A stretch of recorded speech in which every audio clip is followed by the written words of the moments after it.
Brad ang tumulong. Si Brad, bigay siya sa akin. Pera kasi emergency talaga. Kasi hindi ka pwede magbigay ng dugo eh.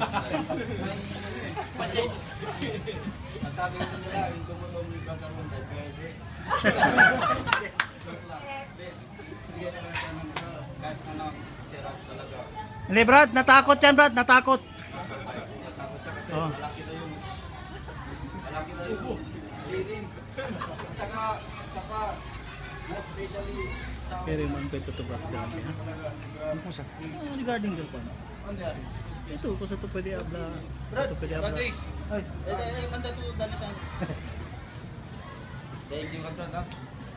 Yo, kiss mo na, kiss, kiss, kiss. Kasi dali sa amin, Brad. Wala ako kasi dito. Sayas, di ba? Hindi ako sa sayas. Hindi ko akalain na meron pa lang ang monitor sa